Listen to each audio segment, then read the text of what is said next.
So, hi everyone, my name is Aldwin Veneracion. So, for today's activity, we're going to demonstrate the MSI installation using group policy. So, let's start. I already downloaded the Firefox, then in the folder. So right click to the folder, then click properties, then click sharing, then choose advanced sharing,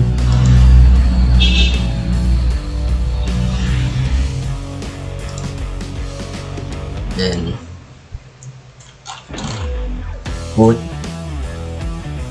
$sign to delete the installer after you install the file, then close, then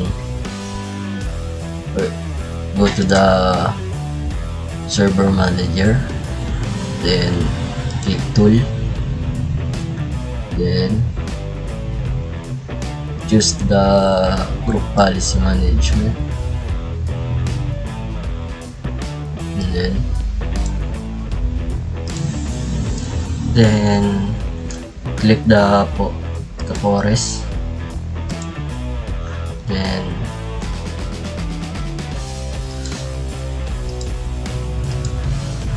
find the group policy object, then right click to the policy, the group policy, then new, then I will name it Firefox setup, then okay,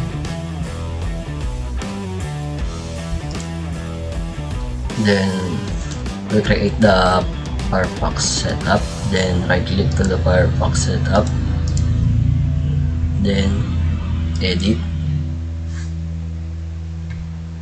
go to the policies,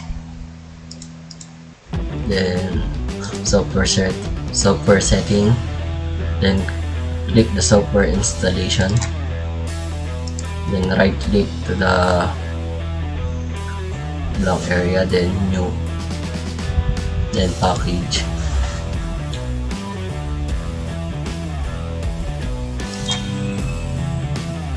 then i-paste natin dito yung path ng file ng installer. Enter, then click the Firefox, open, then deploy software, we will choose the advanced, okay, then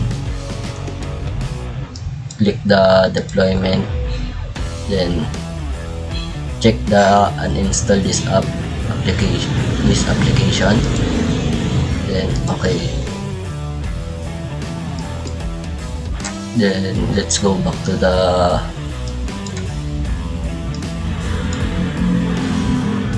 group policies, then click the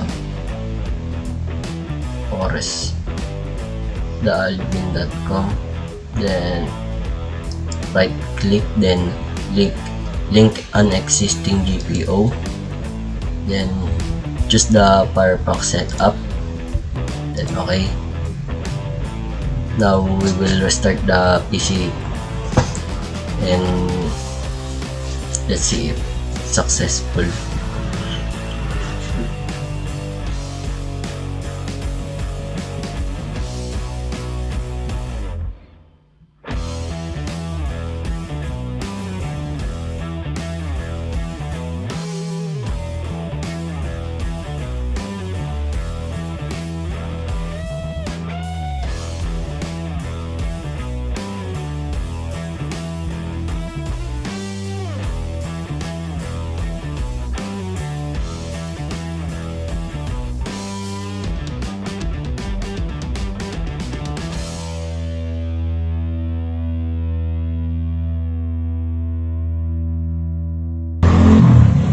naka-restart na po yung Windows. Then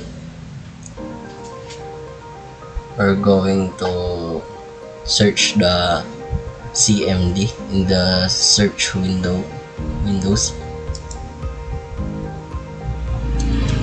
CMD.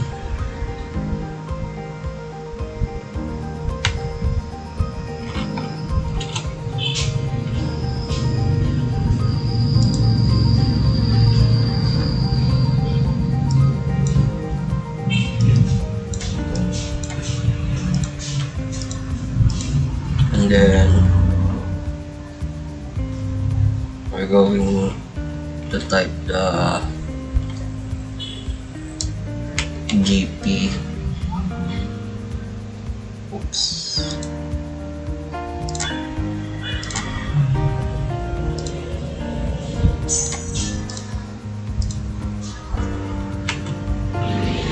GP update.